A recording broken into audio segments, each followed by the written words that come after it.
Each animal will carry 4 blocks of salt strapped to its sides, sometimes 6 if the journey isn't long.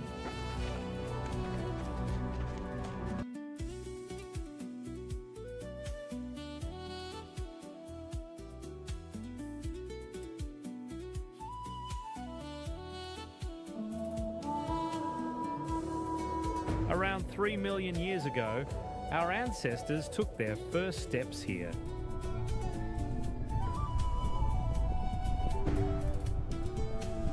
In a land forged by fire and torn apart by the earth itself. From that chaos, a nation unlike any other was born.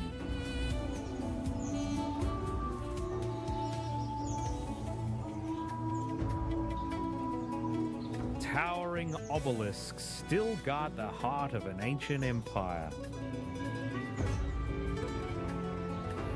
Man and beast still share an unspoken bond.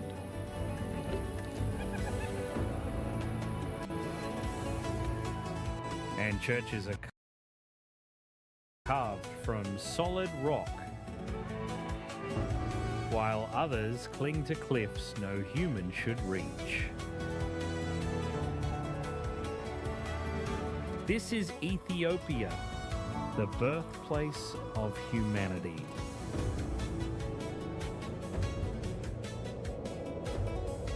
"125 meters below sea level, where the African continent is slowly tearing itself apart.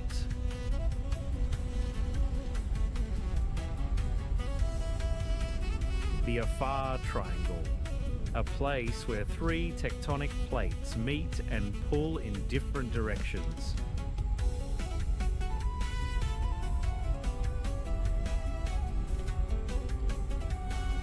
Where the Earth's crust thins, where what normally stays hidden rises to the surface. This is the Danakil Depression, and at its heart, Dallol.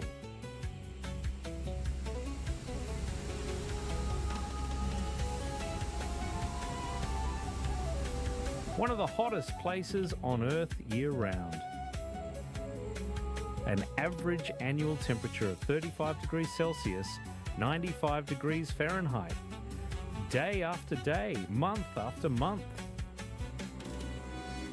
Not peak summer heat that fades with the season. This is non-stop and relentless.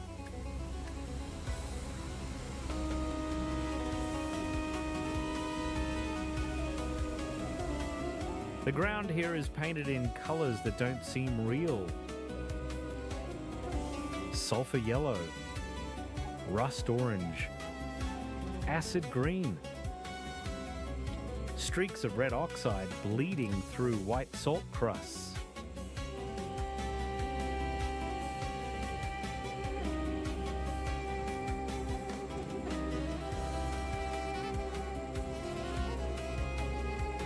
Hot springs bubble through ancient deposits, dissolving minerals, redepositing them in terraces and pools that shift with the seasons.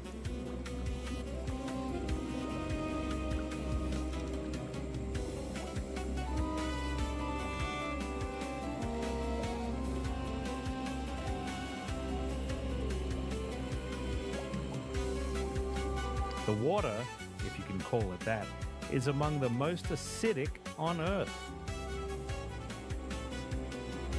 Hostile to nearly everything we'd recognize as life.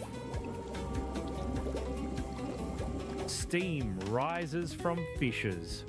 Volcanic gases force their way up through layers of salt, creating hydrothermal fields that hiss and bubble.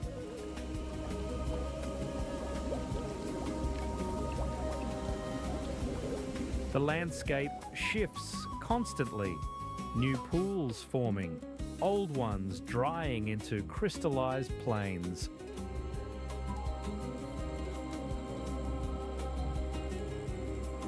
Temperatures routinely exceed 50 degrees Celsius, 122 degrees Fahrenheit, sometimes higher. National Geographic once called it the cruelest place on Earth. Wilfred Thesiger, who crossed deserts most wouldn't dare imagine, named it simply a land of death. And in many ways he was right. Dallol itself, the settlement that once existed here, is now a ghost town, abandoned, too extreme even for temporary habitation. There are no trees, no shade, no structures that last. But nearby, the Afar people live, close enough to work the salt, far enough to survive.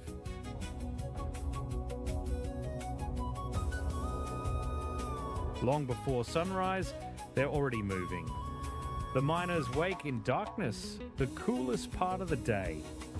The journey to the flats takes 2 hours on foot, sometimes more.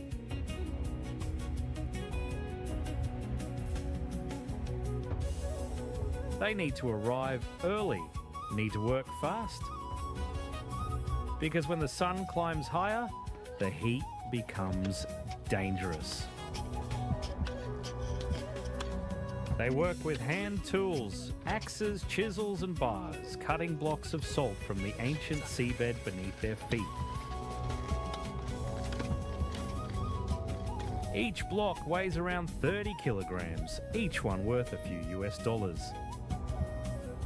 In a good day, a miner might cut 10 blocks, maybe 12.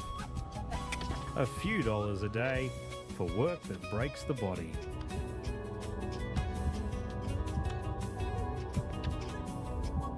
Every day, around 1,000 donkeys and 2,000 dromedary camels gather at the edge of the depression. Patient, waiting. Each animal will carry 4 blocks of salt strapped to its sides, sometimes 6 if the journey isn't long.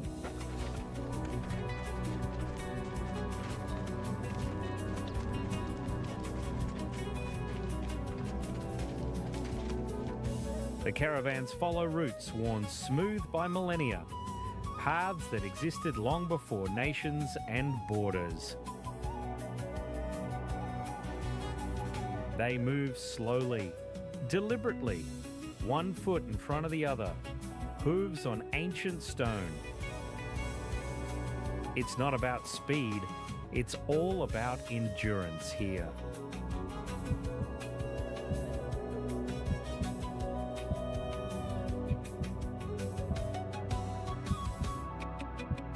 Further south, another crater, another story written in salt, El Sord,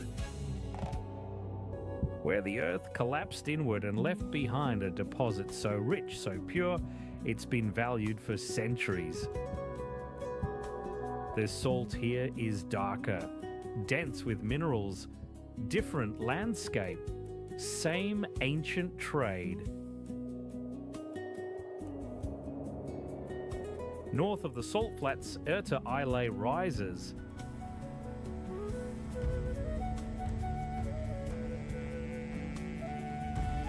For more than a century, since 1906, molten rock has churned in its crater without pause.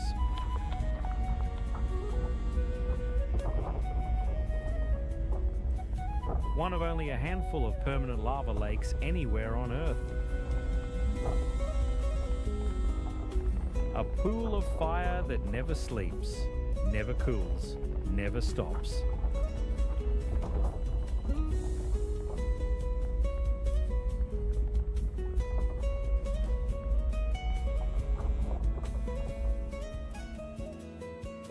The same forces pulling this land apart are what keep this lake of lava alive.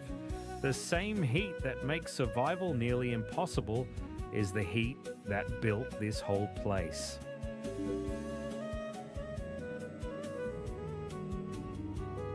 Perhaps there's a reason this land feels ancient.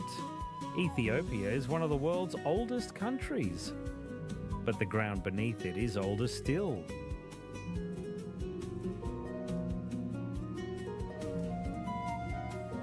In the Afar region, not far from here, researchers found Lucy in 1994, 3.2 million years old, walking upright.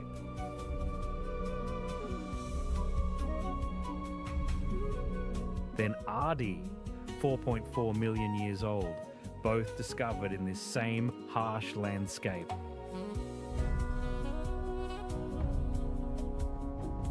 Both rewriting what we thought we knew about where we came from.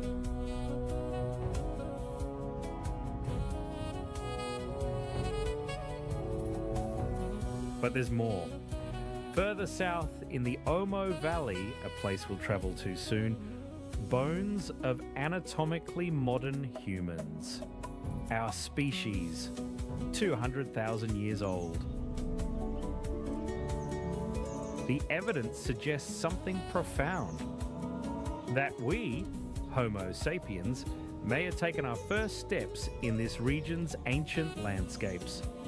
In places of extremes where heat and aridity tested life, survival demanded constant adaptation. From such challenges, humans emerged.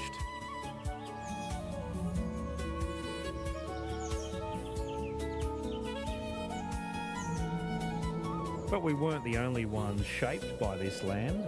North, where the land rises into highlands, other species adapted to extremes of their own.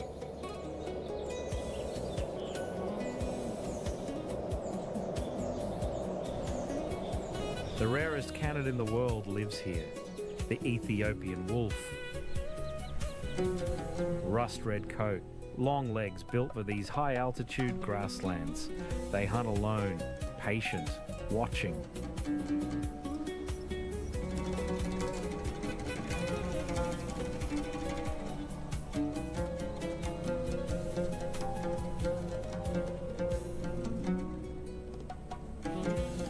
A mole rustles beneath the surface.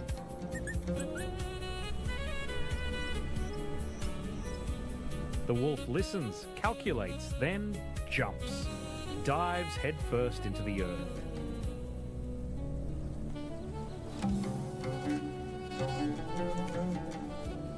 Sometimes it misses. The ground betrays nothing. But when it connects, the catch is swift.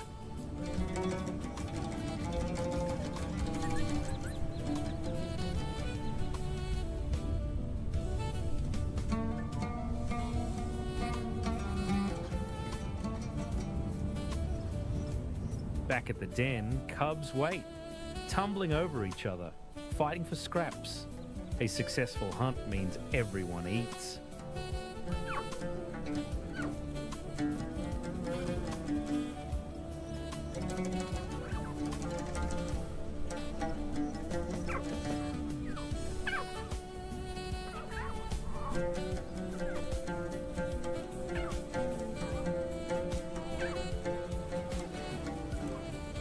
Higher still, in pockets of forest that cling to the mountainsides,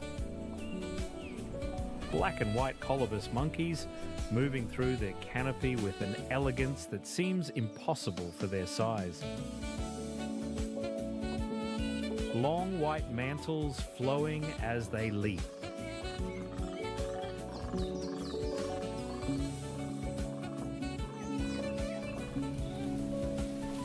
And in the dense undergrowth below, mountain nyala, spiral-horned, elusive, found nowhere else on Earth.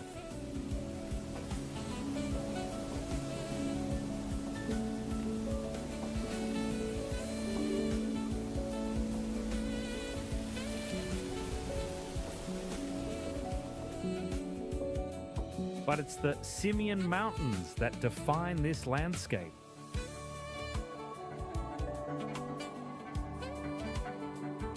Formed millions of years ago, before the Great Rift Valley even existed. Massive volcanic eruptions built layer upon layer of basaltic lava.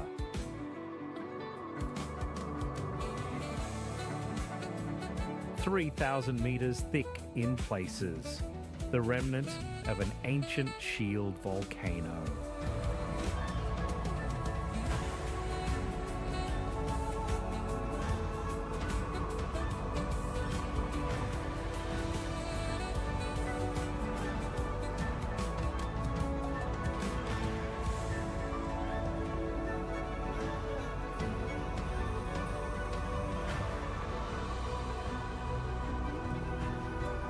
Then, over millions of years, erosion carved something extraordinary. A plateau fractured into jagged peaks, deep valleys and sheer cliff faces, some dropping 1,500 meters straight down. The northern cliff wall alone stretches for 35 kilometers. The roof of Africa.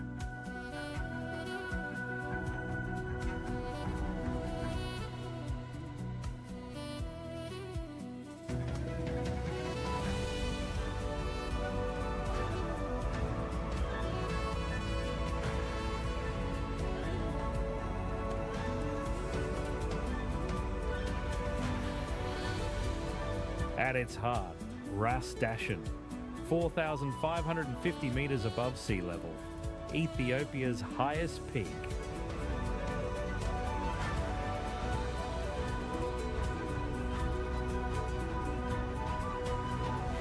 On slopes that would make most animals turn back, the Walia ibex. Endemic to these mountains, found nowhere else.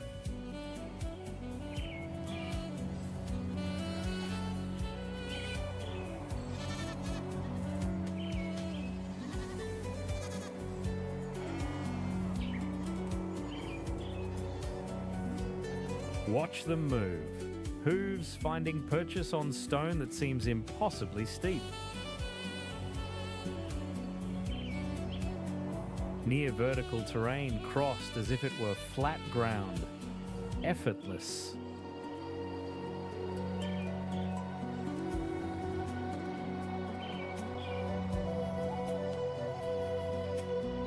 During mating season, the males rear up, horns meeting with a crack that echoes off the cliffs. A test of strength on the edge of nothing.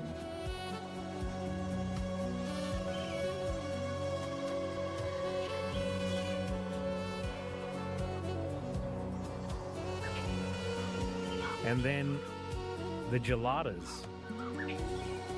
They're not quite baboons, though they're often called that. They're something else entirely.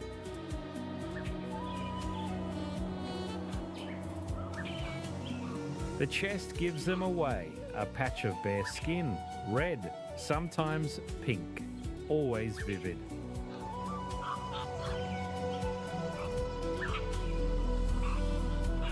In males, it turns bright red during their prime. In females, it blisters during reproduction.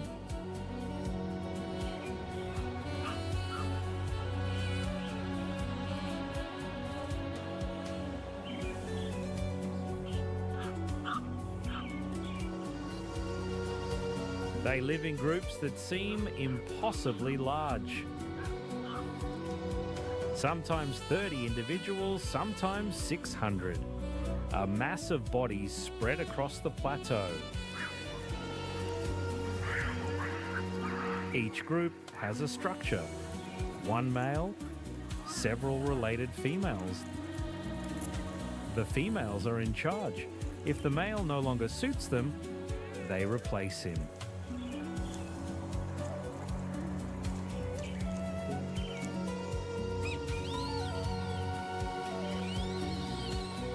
They eat grass, almost exclusively, spending their days on the ground, plucking blades with dexterous fingers, moving slowly across the mountainside like a living carpet.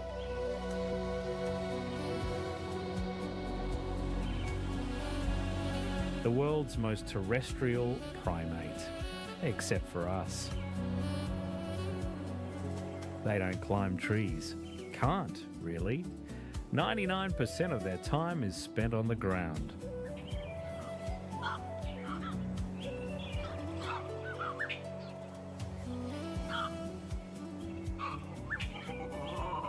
But watch what happens when tensions rise. An alpha male displays, rearing up, baring teeth.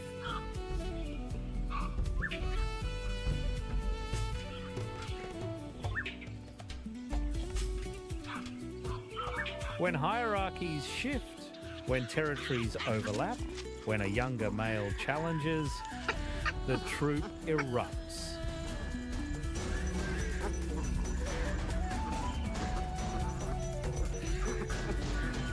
Hundreds of geladas sprinting, a blur of fur and dust and sound. It looks like war. Maybe it is.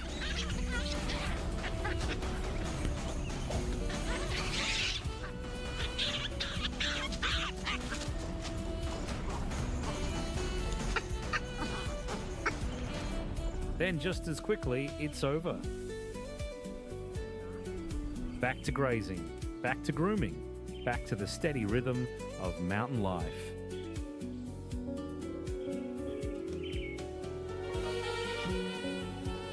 Babies tumbling over each other, playing, testing their limits, perched on cliff edges that would make your stomach drop.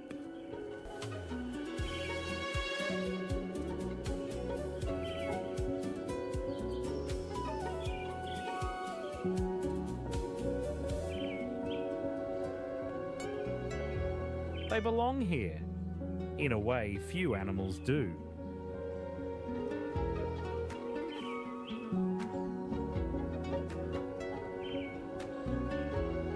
For millions of years, these highlands shaped life. Then, barely a blink ago in geological time, humans arrived.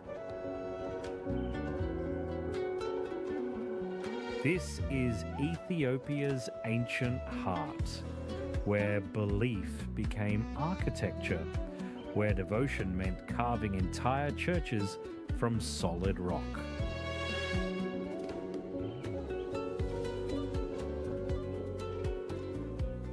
Aksum, one of the ancient world's great powers, named alongside Rome, Persia, and China.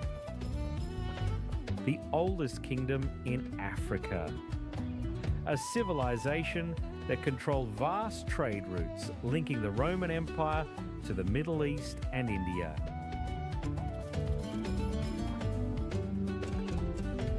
The first African civilization to mint its own coins. Ties to Greece and Rome ran deep. The name Ethiopia itself comes from Greek.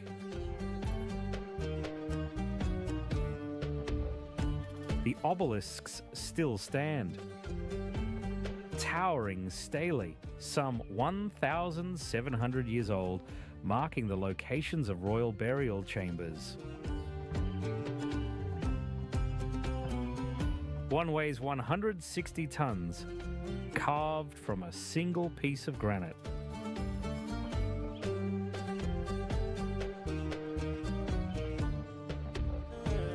Transported, raised, a statement in stone about power that would not fade.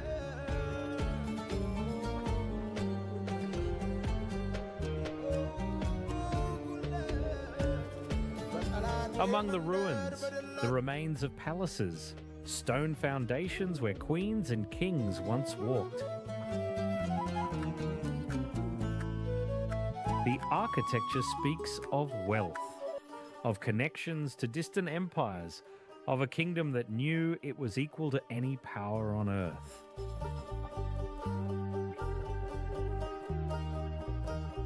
And then there's the claim that still echoes.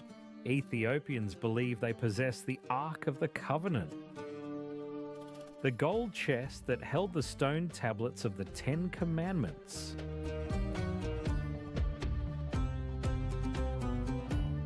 supposedly brought here by royalty, stolen from Jerusalem, hidden in Ethiopia, protected ever since in the Church of Mary of Zion.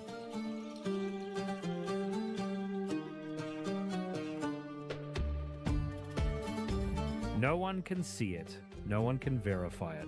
Only one guardian monk is allowed inside.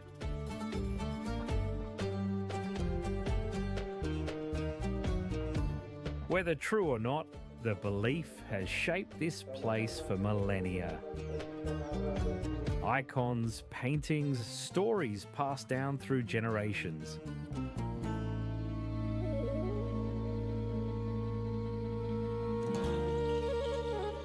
In the 4th century, Ethiopia embraced Christianity, one of the first kingdoms to do so. Alongside Armenia, it remains one of the 2 oldest Christian states on earth. But when the Prophet Muhammad's first followers faced persecution, they fled to Aksum. Ethiopia gave them refuge, a Muslim sanctuary in a Christian kingdom. Christianity and Islam side by side, not a frontier of conflict, but a bridge of faith. And that faith didn't just take root here, it became architecture, obsession, legacy, creating some of the most unique sanctuaries on earth.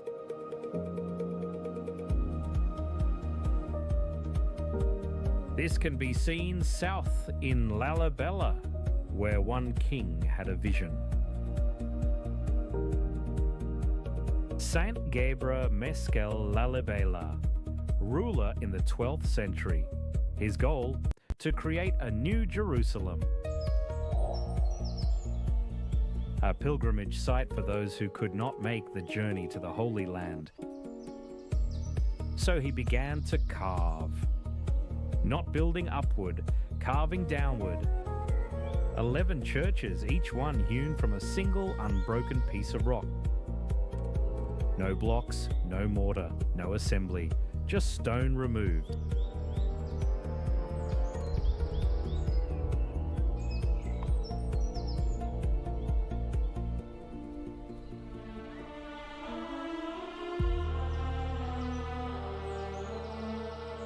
Beta Georgis, the Church of St. George. 30 million years ago, beneath what is now East Africa, the planet began to tear itself apart. Lava rose, mountains buckled, the continent split open along a wound that stretched for thousands of miles.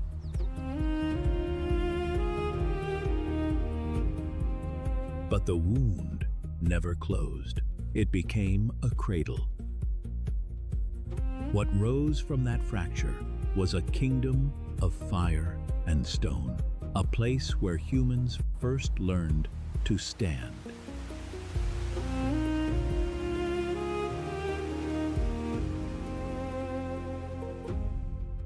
Where emperors carved cathedrals downward into the earth.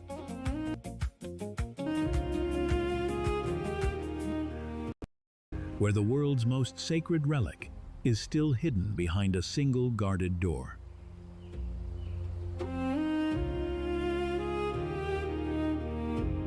Today, that kingdom is called Ethiopia, the roof of Africa, shaped by fire, faith, and time.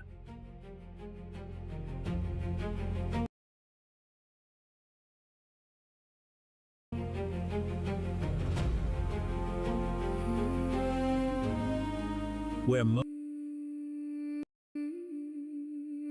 most of its extraordinary places have never been meant to be seen. To understand Ethiopia, you don't begin at a city. You begin at the scar that made the country.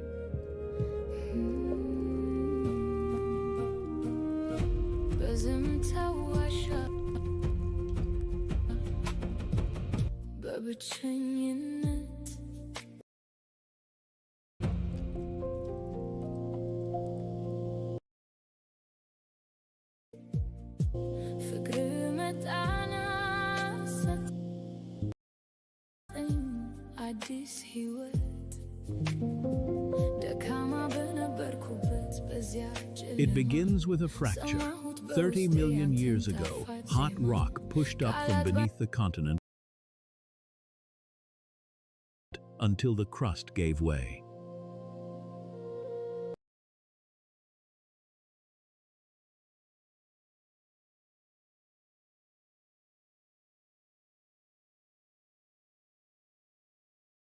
The earth split.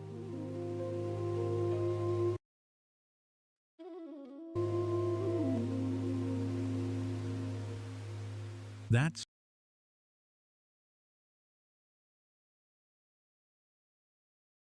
split is still visible today.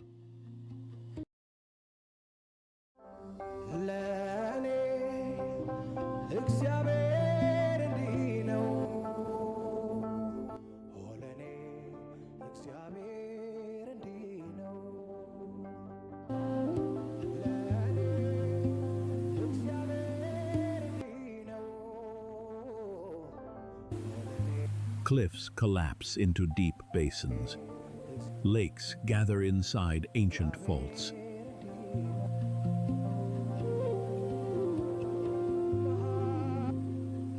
Volcanoes breathe through the surface as if the planet here were still unfinished.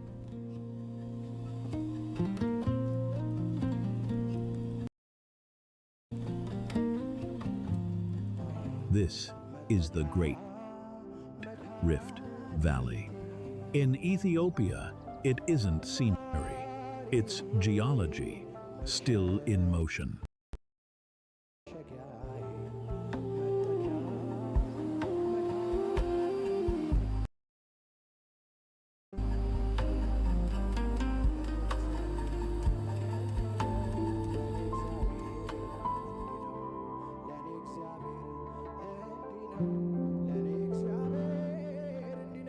Further east, the land empties out. The Afar Triangle looks like the edge of another planet, bleached, cracked, almost lifeless.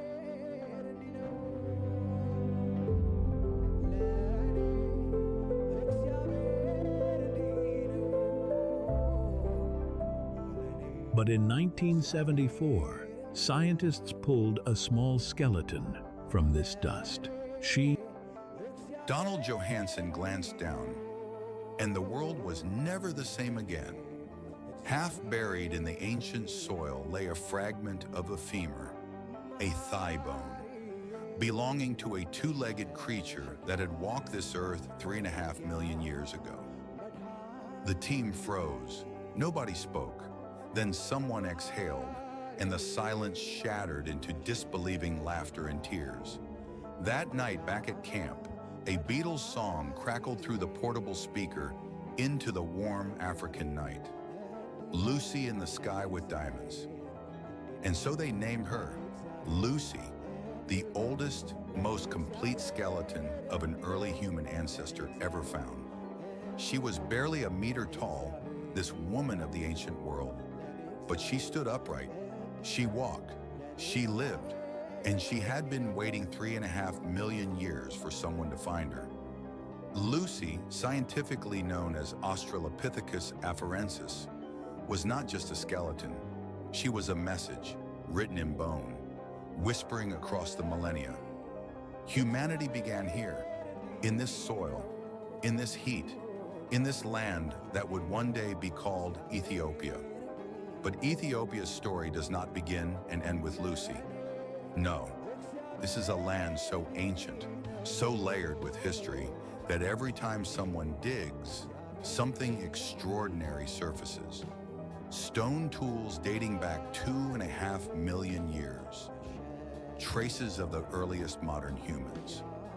Footprints of peoples who thought before they could write. The earth here does not just hold the past, it is the past. You can trace Ethiopia's written history back roughly 5,000 years. Ancient Egyptian texts speak of a mysterious, wealthy land they called Punt, the land of the gods, a place overflowing with gold, ivory, frankincense, and ebony. A land so magnificent, so otherworldly in its abundance, that the Egyptians believed it must be touched by the divine. Many historians believe this punt was none other than the Horn of Africa, the very region that is today northeastern Ethiopia. Around 1470 BC, Queen Hatshepsut, one of the rarest creatures in ancient history, a female pharaoh, dispatched a grand naval expedition to Punt. The carved reliefs of the Deir el-Bahari temple capture this journey in breathtaking detail. Enormous ships returning laden with exotic trees, animals, perfumes, and treasures, while the Egyptian people gazed on in wonder.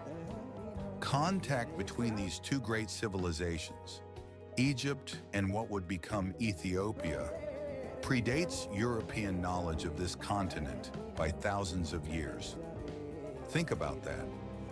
While Europe was still in its infancy, these two ancient giants were already exchanging culture, goods, and ideas across the Red Sea, building the foundations of civilization itself. Perhaps no legend burns brighter in Ethiopian memory than the story of the Queen of Sheba. In the Bible, in the Quran, in the ancient oral traditions of the Ethiopian highlands, the same story echoes through the ages. A queen of incomparable wisdom and beauty travels to Jerusalem, drawn by the reputation of King Solomon, hungry to drink from the well of his knowledge. But the story does not end there. According to Ethiopia's great national epic, the Kebra Nagast, or Glory of Kings, from the union of Solomon and the Queen of Sheba, a son was born, Menelik I. And Menelik, when he came of age, traveled to Jerusalem to meet his father. He returned to Ethiopia carrying something that no treasure in the world could match: the Ark of the Covenant, the sacred chest that held the Ten Commandments of God. This is not merely legend to the Ethiopian people. This is history. This is identity. This is soul. In the ancient city of Axum, inside the Church of St. Mary of Zion, there are guardians who claim, to this day, that the Ark of the Covenant rests within those walls. No one is permitted to see it, not presidents, not priests from other lands. Only one chosen guardian, who dedicates his entire life to its protection, knows what lies within.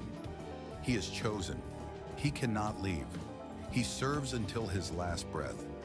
Impossible to believe? Perhaps. But in a land where human life itself first took its breath, where bones 3.5 million years old rise from the soil, anything is possible. Around the 1st century AD, one of the most powerful empires the ancient world had ever seen rose from the highlands of northern Ethiopia, the Aksumite Empire. At its peak, Axum was recognized alongside Rome, Sassanid Persia, and Han China as one of the 4 great powers of the world. 4, the entire world. And one of them was African. Close your eyes and picture it.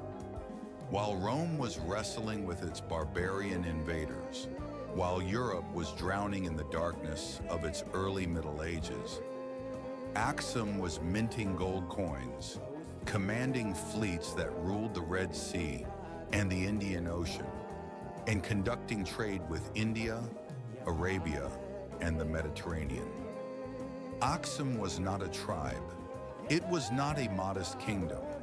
Axum was a true empire, sophisticated, wealthy, powerful, and proud.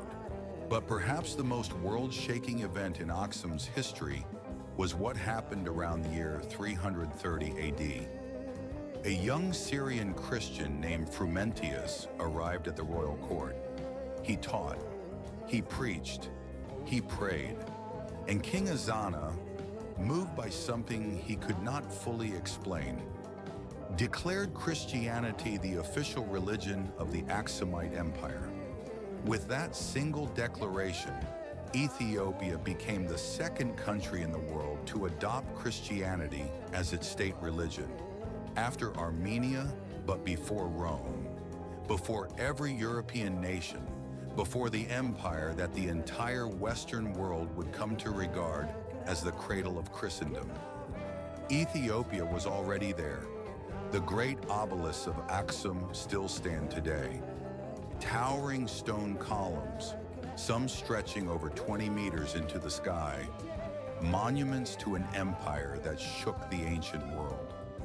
One of them was stolen by Mussolini's forces during World War II and hauled off to Italy, where it sat for decades as a trophy of conquest.